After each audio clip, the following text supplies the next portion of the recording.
aside from groceries. Aside from jeans. And jeans. There's just going to be a shop with like, well, you know. Hello there. Hi. Welcome to our channel.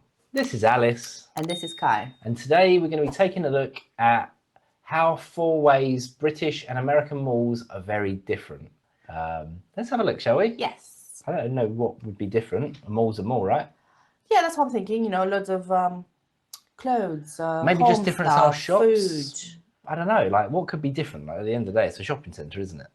We'll see, I We guess. will. Let's have a look. Shopping malls are dying, say headline writers and my wife's cousin Okay. Chad. Oh. In 2007, 1 year before I left Britain for a new life in the US, no new mall was constructed in America for the first time in half a century. This was in stark contrast to the 90s when more than 100 popped up every year. For my younger viewers, physical shopping was so central to people's lives in the 90s that we let Jingle All the Way succeed at the box office. But the rise of I online love that shopping, movie. not to mention the COVID-19 pandemic, has seen some of these once bustling complexes turn into ghost malls. And I don't mean that your great-great-granddad haunts the Cheesecake Factory. I mean that the malls in question have a declining occupancy rate of 70% or less. Wow. In fact, I saw this Wow. grim reality play out in the very city to which I moved 16 years ago this week, Anderson, Indiana. Mounds Mall had displayed all the signs of terminal illness, including the fact that its most eye-catching feature was a photo booth. And since I left Britain, malls across the pond have faced similar challenges when it comes to attracting customers. And so, But I think that's the same here, even with just general high street shops. I think the online shopping era is upon us, and It has been for a while. it's just convenient, isn't it? You know, you go on Amazon or you go on various other websites where you can buy things, and it's more convenient. I think the only thing that is probably less convenient is when you're jean shopping, because let's be honest, everyone needs to try jeans on to find a pair that fits. Yeah. Because you're different size in different shop. Yeah, that's the problem, isn't it? Like, oh, I'm 32 here, but no, I'm 38 there. Wait, I'm a 40 here. Like, you know, oh, regular, large? No, I don't know. But you know what I mean? Other than that, I think realistically, you can buy most things online by just doing the dimensions, especially with like t-shirts and stuff. But also everything, like you can. Groceries you can get ordered, they come to your door. I think that's, again, though, sorry, going back to jeans, I think groceries might be the odd exception there. I know you can, because have we ever actually done it before? I think we've done it in the pandemic when we were locked in, basically, in Yeah. lockdown. When we had to. But I mean, you can still do it to this day, but we choose Yeah, not but I to. think with grocery shopping, there's that kind of specialness about walking down the aisle and thinking, I'm hungry. You know, you just grab everything. Yes, and I think for me it's also like the best before dates. I don't know how well True. they look at best before dates to give you something that would last a little bit longer rather than something that just runs out the next day. Yeah, that's a big factor, actually. So that's mostly and mainly why I don't do online grocery shopping. Yeah, I suppose they're going to give you probably the ones going out, really, aren't they? Because they need to get rid of them. Possibly, yeah, I don't know. But also, I think sometimes you just go out and you don't know what you fancy, and sometimes a little bit of visual help, I guess, would be, well, It helps. it helps, yeah. Yeah. I don't know where I was going. I was trying to The recover visual from that. help is helpful. There you go. Let's carry on. as somebody who's been a customer in both countries, I figured I'd compare British and American malls while they're still with us. But I can't do that without first addressing the fact that in Britain we don't usually call them malls. We call them shopping centres, or shopping precincts if we want to sound posh. Now that doesn't mean that Britain didn't have a huge say in the word's creation. You see, even though mall feels somehow American, Britain was the first to use it as a standalone word. It is indirectly derived from a 17th century Italian game called Palamaglio, or Pall Mall, the pronunciation of which can still be heard in London today, when locals pronounce the street name of the same name, Pall Mall. But the game, a precursor to croquet, was once played along this famous promenade, back before people could be sped up in post. It was from this fact that the promenade received the name that it goes by today, the human conveyor belt, but also the mall. This older definition of the word was also embraced by the United States, with the National Mall in DC having been named after the London one. And you might be thinking, ew, Oh, Lawrence, what has this got to do with shops? And I'll tell you if you'll just let me finish talking. Promenade malls reserved for pedestrians would usually be flanked by storefronts. So, after the first indoor shopping centres emerged in 1950s America, the definition of malls shifted as the retail landscape did likewise. The thing that took me aback about Midwestern life, aside from billboards asking me if I'd found Jesus yet, was the degree to which US malls could be found far away from the town centre. Following the passage of the Interstate Highway Act in the US, the 1950s saw a big boom in car ownership. As more and more Americans moved from downtown and into the suburbs, property groups capitalized on this by building big shopping centers near suburbs and along highways. On the one hand, downtown retailers suffered. On the other, it was a boom period for graffiti artists. However, this specific issue is less applicable to Britain. Why? Because most UK shopping centers are located downtown, but there's still lots of graffiti. Anyway, growing up in the English town of Grimsby, I knew its shopping centre to be one such example. Completed in 1971, Freshney Place Shopping Centre was a sort of central hub where I'd bump into friends and pocket thieves. And because all bus routes led to Grimsby town centre, access to the mall, if you will, did not require a driving licence. Now, as I speak, Uncle Toby is probably typing, "Not all UK shopping centres are downtown. Ever heard of Meadowhall or Trafford Centre?" Well, firstly, those are surely more the exception than the rule. And secondly, as somebody who's been to both, here's how I got there. By bus and by train and by accident. Look, Meadowhall has its own train station. To which Uncle Toby will no doubt reply, so does Mall of America. What's your point? My point is that Britain is just more consistent around public transport. Yeah, I mean, some US malls are accessible by bus, but first of all, most Americans have neither the need nor the inclination to use them. And secondly, the buses in question differ wildly by frequency and availability and driver friendliness, but that's the same in Britain. Anyway, speaking of customer service, that brings us on to these.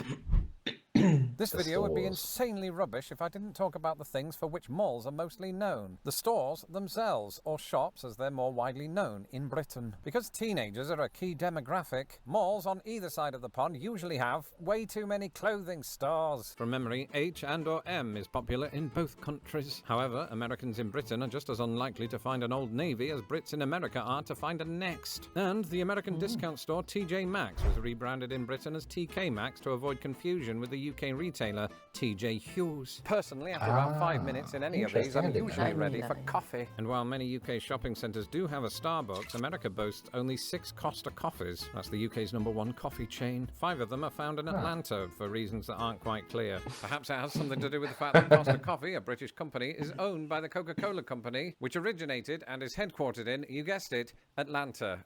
Actually, it is that.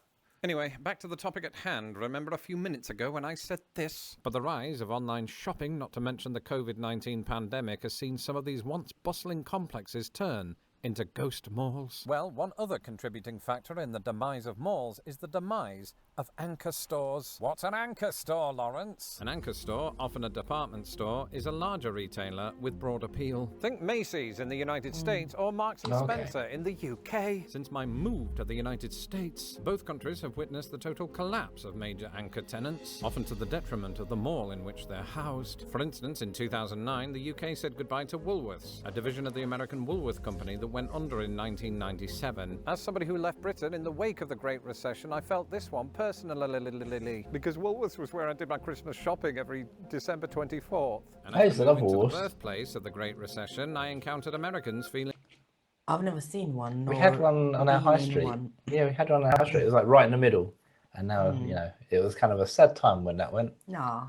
In the same way about a department store called Sears. In fact, Mounds Mall from earlier in the video is home to the only Sears I ever visited, for it was here that I purchased a laptop tray to prevent my computer from overheating. Eventually, that Sears and later the mall itself went kaput, just like my laptop. It just goes to show that nothing in this world is too big to fail, which brings us on to this.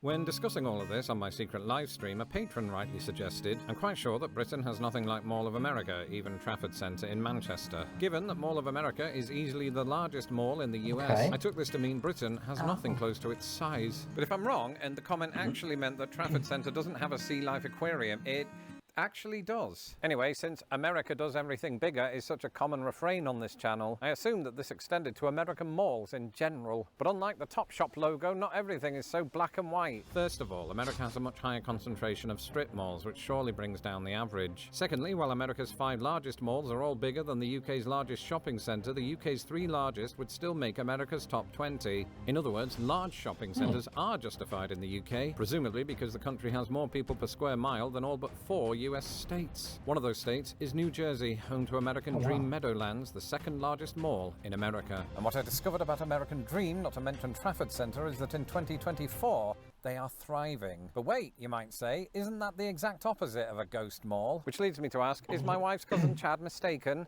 Are malls actually dying? Well, experts say that depends on their willingness to adapt. If these 16 years in America have taught me anything, it's that the only constant is change. Change to the thickness of my hair, change to the technology at our fingertips, or change to the people in power. Adapt or perish, wrote H.G. Wells. Now as ever is nature's inexorable imperative.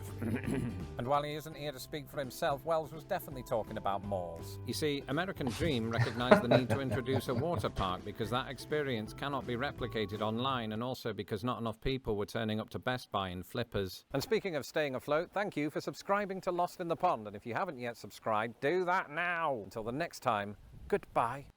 Shopping mall. Oh, okay. that was cool. Quite informative, that one, actually, wasn't it? A bit Yeah. interesting. So, Mall of America, question. Is that a chain of malls that are huge, or is that literally just the one? I thought it was on the list of the top 5, and it was literally Mall of America. So I'm guessing it's one. like, you know, like the Trafford And it's Centre or like called- Blue yeah. Water or something like that. It's kind of, I think it's just one massive one. That's our guess. Let us know in the comments if we're wrong or right, maybe. Yeah, and also over here, I'm not sure if Trafford is the biggest one in the UK then. That's one in Manchester, isn't it? Yeah, We've been to that. we haven't have we? been to Trafford. I mean, it was pretty damn it is big. massive. It's And pretty big. It's cool, yeah. The design, and had a big Yeah, it was cool. what do you call it? Aquarium in it as well. Oh yeah, because we was planning We to were go to the trying to aquarium, go, but we didn't manage to, or it was closing soon or something. yeah, because they have like theatre or cinemas, theatres. I think that's Yeah, I think that's what you get in most. Yeah, a food hall and then some shopping, really, isn't it? It's just kind of.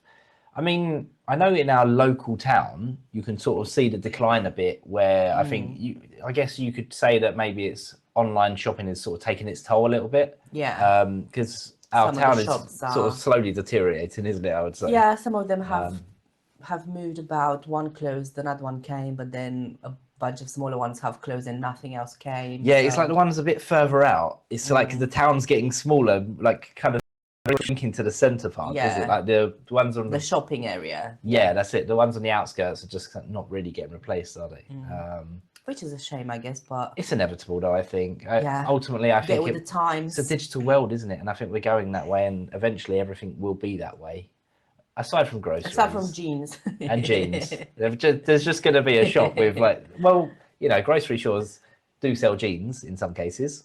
Yes. So job done. Just need to, you know, expand that little department, and they're set for life, aren't they? But definitely, like the massive ones, like the 3 biggest one in London that were mentioned, or Trafford Centre, they're absolutely booming. They're always full. So I wouldn't say that is an issue. Yeah, slowly. I mean, the other thing I was thinking about was in America they said that they're making more of these shopping centres more in the suburbs rather than the town centres or the capitals, the cities. Whereas I think every town or city in the UK has some form of shopping centre, isn't it? Because you have all the shops on the streets, then you have like that sort of middle congregation point of a shopping centre, and we do have like standalone shopping centres as well, but not so much in the suburbs. Only if they're too big, really. Maybe it's because we don't have much space. Yeah, so standalone shopping centres with everything in it, like Trafford Centre or a few others around us, they are not in the middle of town. No. They are outside. Yeah, so that makes sense. They definitely need a lot more space. And so that could also be a reason as well.